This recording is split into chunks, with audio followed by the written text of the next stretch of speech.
नमस्कार, आप देख रहे हैं खबर फास्ट और मैं हूं आपके साथ प्रीति सिमार। कोरोना के बढ़ते मामलों को देखते हुए यूपी में एक बार फिर से पूर्ण रूप से लॉकडाउन लागू कर दिया गया है। शुक्रवार रात 10 बजे से यूपी एक बार फिर से लॉक हो गई है, जो सोमवार 13 जुलाई तक सुबह के 5 बजे तक जारी रहेगा। और जहां देश में कोरोना के मामले 8 लाख के पार हो गए हैं, तो वहीं उत्तर प्रदेश में कोरोना संक्रमितों की संख्या 33,700 है, जबकि एक्टिव केस 11,024 है और जिनका इलाज फिलहाल चल रहा है, तो वहीं 21,787 मरीज ठीक भी हुए हैं और 889 कोरोना से अपनी जान भी गंवा चुके हैं।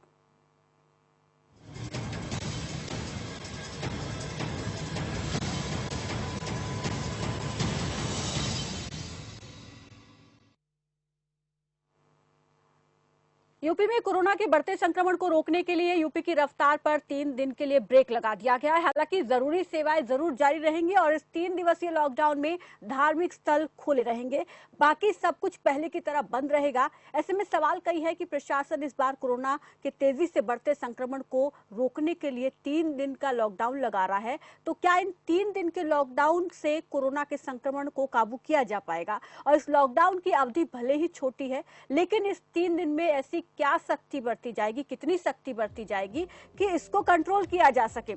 अगर हम आंकड़ों की बात करें तो 33,000 के पार ही आंकड़ा है और एक्टिव केस फिलहाल उत्तर प्रदेश में 11,024 हैं और रिकवर केस जो है वो 21,787 हैं। इतने लोग ठीक हो चुके हैं। रिकवरी रेट की बात करें तो ये 64.6% है, जबकि 24 घंटे में 660 मरीज जो हैं वो ठीक हुए हैं और मृतकों की संख्या 889 है। इसके अलावा कौन से जिले या शहर प्रभावित है वो आपको बता दें। गाजियाबाद में 1341 मामले हैं, गौतम बुद्ध नगर में 1008 मामले हैं फिलहाल, ये ज्यादा प्रभावित है। लखनऊ में 972 मामले हैं और कानपुर में 497 मामले हैं। तो ये वो शहर, वो जिले हैं जो कोरोना की वजह से सबसे ज्यादा प्रभावित है। मेरठ भी इसमें शामिल है, 442 मामले मेरठ में फिलहाल हैं और इन्हीं बढ़ते मामलों को देखते हुए दोबारा से यूपी में लॉकडाउन लगाया गया है।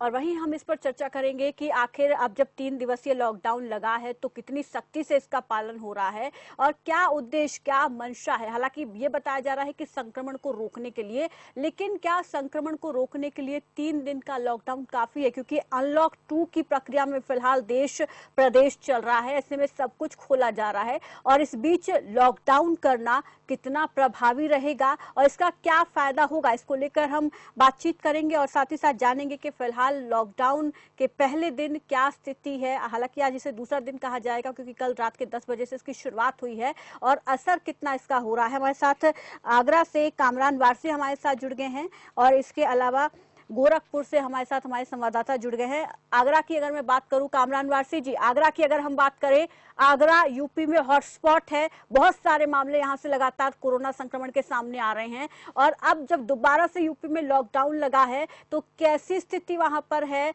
और कितना सख्ती से पालन होता हुआ देख रहे हैं? लोग जागरूक भी हैं इस 3 दिवसीय लॉकडाउन को लेकर? जी बिल्कुल, हम आपको बता दें कि शुरुआती स्तर से जब से ये कोरोना महामारी जो है देश में आई थी, तो लगातार उत्तर प्रदेश के आगरा जो जिला रहा है वो ताजमहल की वजह से पूरे देश में जो है जाना जाता है, बल्कि यूं कहें कि पूरी दुनिया में अपनी एक पहचान रखता है। लेकिन जब से ये महामारी शुरू हुई तो आगरा की सबसे ज्यादा जो है स्थिति थी वो खराब हुई। लगातार यहाँ पर जो आंकड़ों की बात की जाए तो यहाँ के आंकड़ों ने पूरे देश में हाहाकार मचा दिया। मजबूरन इन सरकार से लेकर उत्तर प्रदेश सरकार को योगी आदित्यनाथ की जो टीमें थी वो यहाँ पर लगानी पड़ी। उसके बाद जब कुछ हद तक जब मेहनत अधिकारियों ने करी, जब जागरूकता करी, तो तब जाकर जो है आंकड़ा जो है नॉर्मल हुआ। उसके बाद अभी फिलहाल की हम स्थिति आपको बता दें कि आगरा में 1374 जो कोरोना संक्रमित मरीज हैं वो 1374 हो चुके हैं और इसके साथ 51 जो है कोरोना के पेशेंटों की जो है मौत हो चुकी है। तो लगातार आगरा की स्थिति शुरुआत से ही खराब रही है और अभी भी यूं कह लीजिए कि पूरे उत्तर प्रदेश में आगरा जो है हॉटस्पॉट बना हुआ है। ताजमहल की वजह से लगातार आगरा को जो है निगरानी रखी जा रही है, लगातार टीमें आने वाले का दौर शुरू है। लेकिन वही बात की जाए, कल देर रात से जो आगरा में 55 घंटे का लॉकडाउन जो शुरू हुआ तो लगातार जो है एसएसपी आगरा और जिला प्रशासन जो है बैठक का दौर उसने 2 दिन पहले ही कर लिया था और कल रात को जो है पूर्ण रूप से आगरा में जो है लॉकडाउन घोषित कर दिया गया है।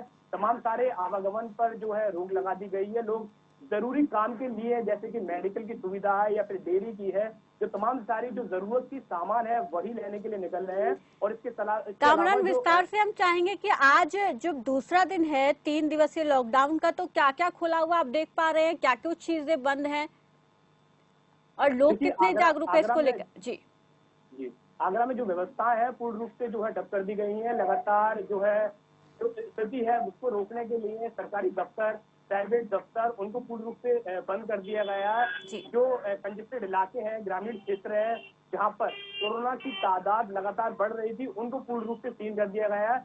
इससे पहले कल आगरा में जो सबसे बड़ा बाजार है, रावतपाड़ा बाजार, जहाँ पर मसाले और तमाम सारी सामग्री मिलती है, उसको कल डीएम आगरा ने जो है पूर्ण रूप से सील कर दिया, क्योंकि यहाँ पर एक ही परिवार के तमाम सारे लोगों को जो है कोरोना पॉजिटिव निकला था। इसकी वजह से कल ही कुछ बाजार जो है आगरा के बंद कर दिए गए थे, लेकिन कल रात से जो पूरे आगरा को जो है सीज कर दिया गया है। हॉटस्पॉट कई जगह 83 जो है हॉटस्पॉट आगरा में जो है बना दिए गए हैं। लगातार वहाँ पर जिला प्रशासन का अलर्ट है। और उसके साथ ही अगर प्रतिष्ठानों की बात करें तो सरकारी दफ्तर, प्राइवेट दफ्तर समेत तमाम सारी इकाइयों को जो है बंद कर दिए। हालांकि धार्मिक स्थल और जो औद्योगिक इकाइयां हैं वो जरूर आगरा में खुली हुई है। और स्थिति को नियंत्रण करने के लिए सभी सारे अफसर जो है सुबह से ही लगातार जो है दौरे कर हर जगह का निरीक्षण कर रहे हैं कि तमाम सारे इलाकों को देख रहे हैं कि कहीं ना कहीं जो लॉकडाउन में कोई कमी ना रह जाए। और आगरा की जो स्थिति खराब है और इससे ज्यादा खराब ना हो जाए, इसको लेकर तमाम सारे अफसरों में जो है चिंता का जो साफ नजर आ रहा है।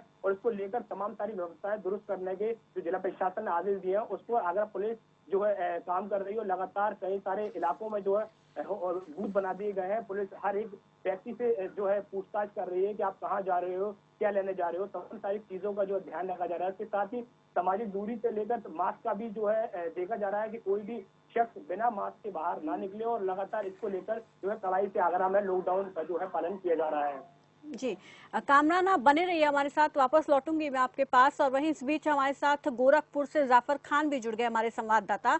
जाफर खान जी, अगर हम गोरखपुर की बात करें तो वहां की स्थिति क्या है? और फिलहाल लॉकडाउन जो 3 दिन का दोबारा से कल रात के 10 बजे से लगा है, उसके बाद कैसे हालात वहां पर है? कितनी चौकसी, कितनी सतर्कता पुलिस बरत रही है? और लोग कितने ज्यादा इस 3 दिन के लॉकडाउन को लेकर जागरूक दिख रहे हैं? क्या उनको पूरी जानकारी है इस बारे में और उसके लिए कोई स्पेशल गाइडलाइन जारी की गई है? देखिए प्रीति, आपको बताना चाहते हैं कि गोरखपुर सीएम योगी का गृह जनपद है और यहाँ पर जो है कोरोना के मरीजों में लगातार इजाफा हो रहा है। ऐसे में जो प्रदेश सरकार ने 3 दिन का जो लॉकडाउन जारी किया है वो तो चल ही रहा है, लेकिन गोरखपुर की अगर हम बात करें तो अभी तक 558 कोरोना पेशेंट सामने आ चुके हैं, जिसमें 15 लोगों की मौतें हो चुकी हैं। गोरखपुर में 3 थाना क्षेत्र पड़ता है, कोतवाली, राजघाट और तिवारीपुर। इन थाना क्षेत्रों में 17 तारीख तक के लिए लॉकडाउन लगा हुआ है, यानी इस इलाके में कोई भी व्यक्ति निकल नहीं सकता है। अगर हम प्रदेश सरकार के लॉकडाउन की बात करें तो उसको जो है जिला प्रशासन पूरी तरीके से अमली जामा पहनाने के लिए कड़ी से पूरी तरह से तैयार था। और सुबह की मैं बात करूं, सुबह से तमाम हॉट स्पॉट एरियाज में पुलिस की बैरिकेडिंग लगा रखी है, तमाम पॉइंटों पे पुलिस चेकिंग कर रही है। कोई भी व्यक्ति अनावश्यक जो घर से निकल रहा उसको बाकायदा पूछताछ की जा रही है और अगर अननेसेसरी कोई को पाया जा रहा है तो उस पर कार्रवाई की जा रही है। और गोरखपुर के अंदर अगर हम बात करें तो जो मरीजों का आंकड़ा वो लगातार बढ़ रहा है और ऐसे में जिला प्रशासन पूरी तरीके से अब कड़ाई का रुख अख्तियार करता हुआ नजर आ रहा है। जी अमितेश भी हमारे साथ जुड़ गए हैं, यूपी से ब्यूरो चीफ। अमितेश जी, आपका रुख करूं और आपसे मैं समझूं, जो ये अनलॉक प्रक्रिया के दौरान फेज 2 चल रहा है अनलॉक का, उस दौरान चीजों को और ज्यादा खोला जा रहा है। इस बीच यूपी सरकार का सचिव की तरफ से आदेश जारी कर देना कि यूपी में 3 दिन का लॉकडाउन रहेगा, जो आंकड़े बढ़ रहे हैं उनको कंट्रोल करने के लिए। क्या वाकई में यही उद्देश्य है, संक्रमण जो फैल रहा है उसको रोकने के लिए, या कुछ और मंशा यहाँ पर देख पा रहे हैं? और साथ ही साथ इस 3 दिन के लॉकडाउन को अगर हम देखें तो क्या 3 दिन का लॉकडाउन काफी है संक्रमण रोकने की बात अगर कही जा रही है तो? देखिए इसमें कोई दो राय नहीं है कि उत्तर प्रदेश में कोरोना से हालात बेकाबू हो चुके हैं। और सिर्फ उत्तर प्रदेश ही नहीं बल्कि देश की अगर बात करें तो तमाम जगहों पर जिस तरीके से कोरोना मरीजों की संख्या में इजाफा हो रहा है, तेजी से बढ़ोतरी हो रहा है, वो चिंतनीय है। लेकिन इसके पीछे अगर हम 3 दिन के लॉकडाउन की अगर बात करें तो उसके पीछे सरकारी जो मंशा यह है कि तमाम जो सरकारी संस्थान हैं, चाहे वो अस्पताल हो या फिर जो भी सरकारी दफ्तरों की बात करें, तमाम जगहों पे जो सैनिटाइजिंग का जो काम है वो आज और कल होगा। और इस दरमियान तमाम तरीके की जो हिदायतें हैं वो सरकारी तौर पर दी गई हैं। कोशिश ये है कि तमाम जो कर्मचारी अस्पतालों में काम करते हैं, चाहे अलग अलग दफ्तरों में, सरकारी दफ्तरों में काम करते हैं, वहां पर भी उनकी जो सुरक्षा को लेकर तमाम जो इंतजाम है वो बेहतर किए जाए। और इस दरमियान अगर हम आज की बात कर रहे हैं, कल की बात करें, तो कल सभी दफ्तरों में छिड़काव काम से लेकर सभी तरीके से युद्ध स्तर पे करने के मुख्य सचिव उत्तर प्रदेश ने निर्देश दिए हैं।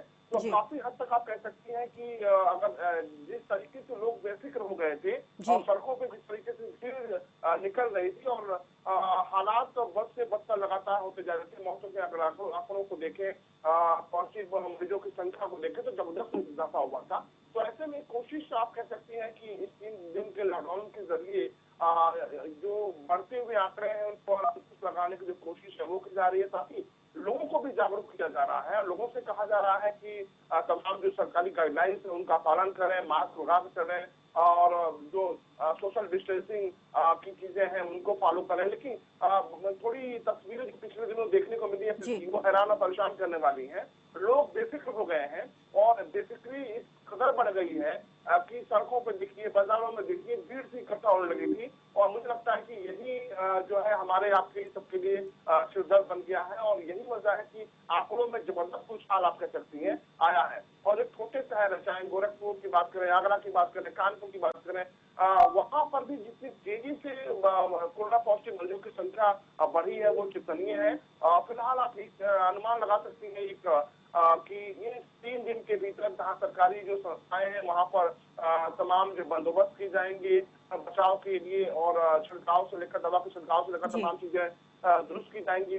वहीं पुलिस महकमे की भी इस बार बड़ी जिम्मेदारी है और पुलिस के भी जो जवान हैं, अगर हम लखनऊ समेत आसपास के जिलों की बात करें, उत्तर प्रदेश की बात करें, तो लगभग हर जिलों में जो पुलिस के जो सीनियर अफसर हैं वो खुद सड़क पे उतरे और लोगों से वो अनुरोध कर रहे हैं, लोगों से वो रिक्वेस्ट कर रहे हैं कि लोग अपने घरों में रहें और जो लॉकडाउन है उस लॉकडाउन के नियमों का पालन करें। तो आप कह सकते हैं कि एक बढ़ती हुई कोरोना मरीजों की आंकड़ों पर अंकुश लगाने के लिए ये 3 दिन का लॉकडाउन काफी बेहतर साबित होगा, ये उम्मीद हम और आप कर सकते हैं। जी, तो वीकेंड पे ये लॉकडाउन लगाना एक तरीके से आपने इसका एक उद्देश्य बताया कि स्वच्छता अभियान जो है इसके जरिए चलाया जाएगा और ऐसे कर्मचारियों की सुरक्षा के लिए वहां पर छिड़काव किया जाएगा, सैनिटाइजेशन किया जाएगा।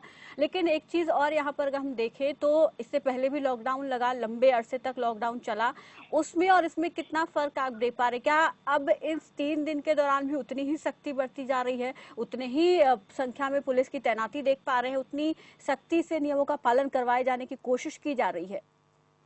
बिल्कुल, देखिए इसमें कोई दो राय नहीं है कि पुलिस की सख्ती पिछले दिनों से कुछ ज्यादा मुझे नजर आ रही है। और इस बार क्योंकि तमाम जो सीनियर पुलिस ऑफिसर हैं जिलों के, उन्होंने भी कमान संभाल ली है, पूरी तरह से जो दुकानें हैं वो बंद हैं। और दूसरी बड़ी बात यह है कि एक तो सेकंड सैटरडे और संडे का भी इस पर आप इफेक्ट कह सकती हैं है। और यही वजह है कि एक रणनीति के तहत इस लॉकडाउन को किया गया है, लोगों को आराम भी मिल सके और खासतौर पर दिक्कतें भी ना हो और तमाम जो अस्पताल हैं या सरकारी जो दफ्तर हैं वहां पर तमाम जो चीजें व्यवस्थाएं हैं वो की जा सके। तो आप ये कह सकती हैं प्रीति कि इसका पूरी तरह से व्यापक तौर पर असर देखने को मिल रहा है। तमाम जगहों पे जो सीनियर अफसर है पुलिस के वो खुद उतरे हैं, पुलिस के जवानों को तैनात किया गया है, पूरी तरह से पाबंदी है। और लोग भी इस बार की तस्वीरों में हम साफ तौर पे देख रहे हैं प्रीति कि लोग भी जागरूक हुए हैं। और जब तमाम लोगों से मेरी बात हुई तो सभी कहना है कि देखिए सरकारी जो गाइडलाइंस है उनका पालन करना होगा और ये जो चीजें हैं वो हमारे और आपके लिए सबके लिए बेहतर है। तो लोग भी जागरूक हुए हैं और लोगों की भी जो भीड़ है वो सड़कों पे आप बिल्कुल गायब सी हो गई है। इन 3 दिन के लिए कोई गाइडलाइन भी जारी की गई है या सिर्फ ऐलान कर दिया गया है, लोग उसी हिसाब से जो पहले गाइडलाइन थी उसी हिसाब से इसको फॉलो करेंगे? देखिए क्योंकि जो आवश्यक वस्तुओं की जो दुकानें हैं वो खुली रहेंगी, जिसमें दवा की दुकानें हैं, अस्पताल हैं, किराना की दुकानें हैं, ये सब खुली रहेंगी। उसके अलावा कल देर रात प्रमुख जो गृह अवनीश अवस्थी का एक मेल आया और उन पर भी कहा गया, प्रेस नोट जारी किया गया, उसमें कहा गया कि जो धार्मिक स्थल हैं वो वो भी खुले रहेंगे। यानी मंदिर, मस्जिद, गिरजाघर, गुरुद्वारा सब खुला है और कोशिश लोगों से यही की जा रही है। सरकारी महकमे ने कल भी अपील की थी और आज भी जब पुलिस के आलाधिकारी सड़कों पे उतरे हैं तो लोगों से अपील कर रहे हैं कि लोग इस लॉकडाउन को सफल बनाएं, अपने घरों में रहें, सुरक्षित रहें, मास्क का उपयोग करें, सोशल डिस्टेंसिंग का सहारा लें। तमाम जो सरकारी गाइडलाइंस है कोरोना को लेकर उसको फॉलो करने के लिए पुलिस पूरी तरह से जो प्रेशर आप कह सकती है वो आम लोगों पर दिखाई दे रहा है। सड़कों पे सन्नाटा है। पुलिस के जवान आपको जरूर चहलकदमी करते हुए दिखाई देंगे और कल देर रात में ही तमाम जगहों पे जो पुलिस के अधिकारी हैं उन्होंने माइक के जरिए अनाउंसमेंट किया और ये लोगों से अपील की कि वो इस लॉकडाउन में बाहर न निकले, अपना ख्याल रखें, अपने परिवार का ख्याल रखें। तो हम लोग भी गुजारिश यही करते हैं सभी से जो हमारे दर्शक हैं उनसे कि लोग जो है लॉकडाउन के नियमों का पालन करें। जो चूंकि जिस तेजी से कोरोना पॉजिटिव मरीजों की संख्या बढ़ रही है वाकई वो चिंतनीय है, वो परेशान करने वाली है और उस अगर आंकड़ों को रोकना है तो हमें सजग और सतर्क रहना होगा। जी बिल्कुल अमितेश जी, आपके पास दोबारा लौटूंगी। वहीं इस बीच हमारे साथ सत्येंद्र जैन वाराणसी से हमारे संवाददाता हमारे साथ जुड़ गए हैं। सत्येंद्र, आपसे अगर हम जानना चाहें तो वाराणसी में अब जो 3 दिन का लॉकडाउन लगाया गया है उसको लेकर क्या तस्वीर देख पा रहे हैं आप? हम चाहेंगे कि आप बताएं हमें फिलहाल किस तरीके से वहाँ पर इसका पालन करवाया जा रहा है। जी देखिए, वाराणसी में कोरोना का मीटर तो तेजी से भाग रहा था पहले से ही और इसके लिए यहाँ जिलाधिकारी ने पहले से ही यहाँ के सारे मंदिर 31 जुलाई तक बंद कर दिए थे जी। और उसके बावजूद यहाँ पर जो भी आपके धार्मिक कार्यक्रम हो या फिर शादी विवाह सारे पर पहले से ही रोक लगा दिए गए थे जी। और जैसा कि आप रोड पर सन्नाटा तो देख ही सकते हैं, लोग अपने घरों में है क्योंकि प्रशासन पहले से ही साइट है और देर रात से ही अनाउंसमेंट करने लगे थे कि लोग अपने घरों पे 10 बजे से पहले चले जाए और उनको जागरूक किया जा रहा था प्रशासन की तरफ से भी। जी जी कामरान, क्या वहाँ पर बस सेवा चल रही है? यूपी रोडवेज की जो बसें हैं वो चल रही हैं या नहीं चल रही हैं? उन पर कितना असर दिख रहा है?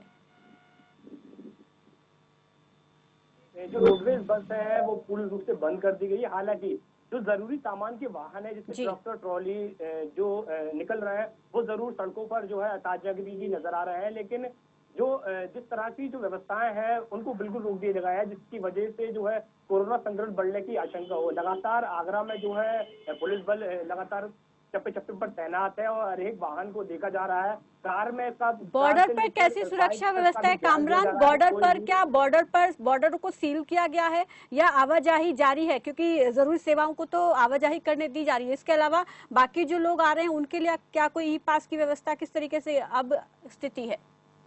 जी बिल्कुल, हम आपको बता दें ये आगरा में जो है चंबल है और चंबल घाटी के अंदर जो है कुछ दिनों से स्टीमर चलाए जा रहे थे। जो एमपी के यात्री थे वो आगरा आ रहे थे स्टीमर के जरिए, लेकिन अभी हाल ही के अंदर जो है उस स्टीमर को रोक दिया गया है और जो चंबल नदी है उसको बिल्कुल ब्लॉक कर दिया गया है। तो कोई भी जो एमपी का और जो राजस्थान का जो यात्री है जो आगरा आना चाहता है उसको पूर्ण रूप से जो है रोक दिया गया है। तमाम सारी व्यवस्थाओं को बंद कर दिया गया है जिसकी वजह से जो है खतरा बढ़ सकता है कि आगरा में जैसे पहले की स्थिति बहुत ज्यादा खराब है और अगर इस तरह की और ढील और लापरवाही बढ़ती गई तो स्थिति बद से बदतर हो जाएगी और ऐसे ताजमहल का जो जिला है वो पूर्ण रूप से प्रभावित होगा। तो उसके मद्देनजर आगरा में जो तमाम सारी जो व्यवस्थाएं हैं जिनकी वजह से जो है कोरोना संक्रमण बढ़ने का खतरा है उसको पूर्ण रूप से रोक दिया गया है और बिल्कुल भी जो ढील थी जो बाजारों में, जो मार्केटों में, जो हाटों में, जो सरकारी और प्राइवेट दफ्तरों में जिस तरह से लोग बेपरवाह हो गए थे, कोई मास्क नहीं लगा रहा था, कोई सामाजिक दूरी का जो है पालन नहीं कर रहा था, लोगों में जागरूकता की बिल्कुल कमी हो गई थी क्योंकि जितने दिन का जो अंतराल रहा है लॉकडाउन का उसकी वजह से लोगों की जो सहन शक्ति थी वो बिल्कुल टूट गई थी। लोगों ने कहा कि अब घर से बाहर निकलने का वक्त है और मार्केटों में घूमने का वक्त है। तो ये कहीं ना कहीं आगरा को जो है बड़ा खतरा साबित हुआ और उसकी वजह से आगरा की जो फीसदी थी मरीजों की वो लगातार उसमें इजाफा हुआ। जब चिंतन मंथन के बाद बड़े शिद्दत के बाद इजाफे को जो है कंट्रोल किया गया, कोरोना संक्रमित मरीजों को जो है समझाया गया और उनकी जो है देख रेख की गई, तो उसके बाद जो आंकड़ा कम तो हुआ लेकिन अभी भी 1374 का जो आंकड़ा है वो अपने अंदर कहीं ना कहीं जो है सोचने वाला सवाल है। जी बिल्कुल चिंता का विषय है। स्वास्थ्य विभाग इस पर लगातार काम भी कर रहा है। स्वास्थ्य कर्मचारी लगातार कोरोना से संक्रमित मरीजों का ख्याल रख रहे हैं, उनकी देखभाल कर रहे हैं। जाफर खान, अगर वहां की हम बात करें गोरखपुर की, तो वहां पर बॉर्डर पर क्या स्थिति बनी हुई है आपसे भी हम जानना चाहेंगे। बस सेवाएं चल रही है, ट्रेन सेवाएं चल रही है, उन पर कितना असर दिख रहा है इस लॉकडाउन का? देखिए प्रीति, गोरखपुर के जितने भी बॉर्डर एरियाज थे उसको सील कर दिया गया। अगर हम रोडवेज की बात करें तो रोडवेज सिर्फ उन्हीं लोगों के लिए तैयार है, जैसे जो ट्रेन से जो यात्री आ रहे हैं या हवाई जहाज से जो यात्री आ रहे हैं, सिर्फ उनको ही पहुंचाने के लिए, उनके गंतव्य के लिए रोडवेज तैयार है। रोडवेज के जो आ रहे हैं उन्होंने साफ तौर पे कहा है कि आम पैसेंजर के लिए रोडवेज पूरी तरीके से बंद है। हाँ, जो यात्री बाहर से आ रहे हैं, दिल्ली या मुंबई या जो भी यात्री रेलवे स्टेशन पे पहुंच रहे हैं या हवाई अड्डे पे जो भी यात्री आ रहे हैं, उनको पहुंचाने के लिए, उनके गंतव्य तक के लिए रोडवेज बसों का इंतजाम किया गया है। और दूसरी बात मैं बता दूं, गोरखपुर में के अंदर जो है लॉकडाउन जो लगाया गया बहुत ही ज्यादा टाइट है यहाँ का जिला प्रशासन, और वही लोग बाहर निकल सकते हैं जिनको जैसे रोडवेज के जो कर्मचारी हुए या स्वास्थ्य कर्मी हुए, इन्हीं लोगों के पास आई कार्ड ही इनका पास होगा। इसके अलावा कोई भी अननेसेसरी घर से निकलेगा तो उस पर जिला प्रशासन कड़ी कार्रवाई करेगा। तो अभी तक किसी पर कार्रवाई भी हुई है? देखिए सुबह से ही तमाम जो है पॉइंटों पे चेकिंग हो रही है, तमाम वाहनों को सीज भी किया जा रहा है, और जो लोग घर से निकल रहे हैं उनकी बाकायदा जांच की जा रही है, और जांच में अगर ये पाया जा रहा है कि अननेसेसरी वो घर से निकले हैं तो उन पर कार्रवाई भी की जा रही है। जी अमितेश जी, अगर हम पूरे प्रदेश भर की आपसे बात करें, इस बारे में जानना चाहें कि ट्रेन सेवा पर प्रदेश भर में इस लॉकडाउन का कितना असर दिख रहा है? क्या ट्रेन सेवा इससे प्रभावित हुई है? ट्रेनों को बंद कर दिया गया है इन 2-3 दिन के लिए, या वो चल रही है? रोडवेज बस सेवा कैसी है? जिस तरीके से जाफर खान बता रहे कि केवल जो आने जाने वाले लोग हैं उनको ही बस सेवा, अगर बस सेवा चल भी रही है तो उसमें क्या यात्रियों की संख्या निर्धारित की गई है, या टिकट ऑनलाइन बुकिंग करवानी पड़ेगी, या टिकट काउंटर से ही लोग ले पाएंगे? देखिए, रेलवे की जो सेवाएं हैं वो फिर जारी हैं, ट्रेनें लगातार चल रही हैं, और अगर हम फ्लाइटों की बात करें तो फ्लाइटें भी आ रही हैं, और उड़ान पर उसका कोई पाबंदी नहीं है। और खासतौर पर जो यात्री एयरपोर्ट से अपने अपने घरों को आते हैं, आना चाहते हैं, उन पर कोई रोक नहीं है, उन पर कोई भी पाबंदी नहीं है। तमाम यात्री एयरपोर्ट से अपने घरों को आ रहे हैं, ट्रेनों से आने वाले यात्री भी अपने घरों को आ रहे हैं। रोडवेज ने अपने सभी बसों को बंद कर दिया है। रोडवेज की सभी जो बसें हैं वो नहीं चल रही है, सड़कों पे नहीं चल रही हैं, और जब तक ये लॉकडाउन रहेगा 3 दिनों तक कोई भी रोडवेज की जो सेवाएं हैं वो उत्तर प्रदेश में नहीं चलेंगी।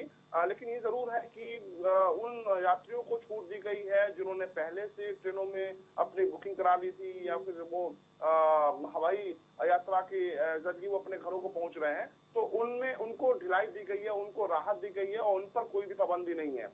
हालांकि सरकारी तौर पर जिस तरह से मशीनरी काम कर रही है, आप कह सकते हैं कि तस्वीरों में भी आप देख सकती हैं प्रीति, बिल्कुल चुस्त दुरुस्त जो पुलिसकर्मी तैनात किए गए हैं, और कोई भी लापरवाही, कोई भी पाबंदी नहीं। कल रात जो ही 10 बजे से पहले से ही जो पुलिस के जो जवान थे, जो पुलिस अधिकारी थे, वो लगातार वो लाउड स्पीकर के जरिए लोगों से अनुरोध कर रहे थे कि लोग 10 बजे से पहले अपने अपने घरों में चले जाएं, और इन 3 दिनों का जो लॉकडाउन है उन लॉकडाउन का पालन करें। तो जाहिर सी बात है कि आप कह सकते हैं कि इस बार इस 3 दिन की लॉकडाउन के दरमियान पुलिस की जो व्यवस्था है वो चुस्त दुरुस्त दिख रही है, कोई भी लापरवाही बर्दाश्त नहीं है।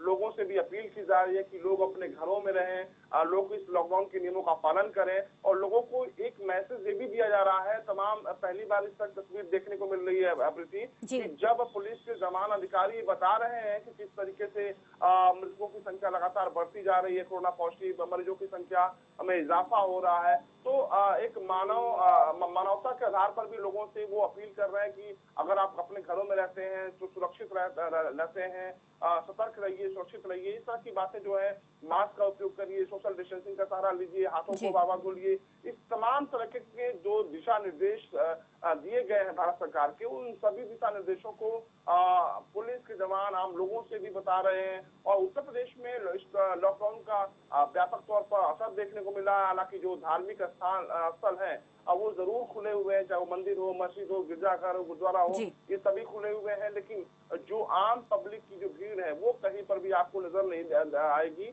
और सड़कों पर बिल्कुल सन्नाटा है। पुलिस के जवान जरूर आपको दिखाई देंगे। तो आप कह सकते हैं कि इस लॉकडाउन को सफल बनाने के लिए सभी का सहयोग चाहिए, और जो लोगों का भी सहयोग है वो पुलिस को मिल रहा है। लोग भी आज अपने अपने घरों से नहीं निकल पाए हैं, और तो कोशिश यही की जा रही है कि इस बढ़ते हुए जो आंकड़े हैं कोरोना पॉजिटिव मरीजों की, उस पर कैसे अंकुश लगाया जा सके। बिल्कुल, कहीं ना कहीं मकसद यही है, जो आंकड़े बढ़ रहे हैं उनको कंट्रोल किया जाए, और जिस तरीके से इसका अहम मकसद ये बताया जा रहा है कि वीकेंड पर लॉकडाउन बंद करना, सभी सरकारी दफ्तरों को बंद कर वहां पर कर्मचारियों की सुरक्षा को ध्यान में रखते हुए सैनिटाइज करवाना उन दफ्तरों को, ये एक अहम इसका मकसद है। और हमारे साथ सत्येंद्र जैन वाराणसी से बने हुए हैं, उनसे भी मैं आखिरी सवाल लेना चाहूंगी। सत्येंद्र, जिस तरीके से हम देख पा रहे हैं कि कोशिश यही की जा रही है, वाराणसी की स्थिति को अगर हम देखें तो वहां पर आप बता रहे हैं कि सख्ती से पालन हो रहा है, लेकिन क्या ये मान लिया जाए कि अगर इन 2 दिनों में संक्रमण में काबू नहीं पाया गया, आंकड़े कम नहीं हुए, तो क्या इसको आगे बढ़ाया भी जा सकता है या अगले वीकेंड पे फिर से ऐसा कोई फैसला लिया जा सकता है? देखिए, ऐसा अभी तो जिला अधिकारी महोदय से तो ऐसा कुछ आया नहीं है, लेकिन हाँ, यहाँ पर सख्ती तो पहले से ही कर दी गई थी, क्योंकि लगातार यहाँ पर केसेस मिल रहे थे। इसकी वजह से धार्मिक जितने भी मंदिर, मस्जिद, गुरुद्वारे हैं, सारे चीजों पर पहले से ही रोक लगा दिया गया था। दर्शन पे सारे मंदिर बंद कर दिए गए थे और खाली वाराणसी में विश्वनाथ मंदिर को छोड़कर सभी मंदिरों पर रोक लगा दी गई थी दर्शन के लिए। और जैसे यहाँ पर बनारस में अब शादी विवाह हर कार्यक्रम के लिए पहले से ही सांस्कृतिक कार्यक्रम या शादी विवाह हो या कोई भी कार्यक्रम, सब पे रोक लगा दिया गया था। और वाराणसी की बात करें तो वही सख्ती जो है अब भी दिख रही है और लोग उन्हीं गाइडलाइन को अभी फॉलो कर रहे हैं। शुक्रिया आप सभी का हमारे साथ जुड़ने के लिए, इस तमाम जानकारी के लिए। तो उत्तर प्रदेश में कोरोना जिस तरीके से बढ़ रहा है उसको रोकने के लिए और साथ ही सरकारी दफ्तरों में वीकेंड पर सुरक्षा को ध्यान में रखते हुए वहां पर सैनिटाइज करवाना उन दफ्तरों को, ये अहम मकसद इस वीकेंड लॉकडाउन का बताया जा रहा है। हालांकि सख्ती पूरी उतनी ही बढ़ती जा रही है, लेकिन गाइडलाइन के तहत लोगों को लगातार ये कहा जा रहा है कि वो नियमों का पालन करें ताकि इस आंकड़े को बढ़ने से और ज्यादा रोका जा सके। फिलहाल मेरे साथ बस इतना ही, दीजिए इजाजत, नमस्कार।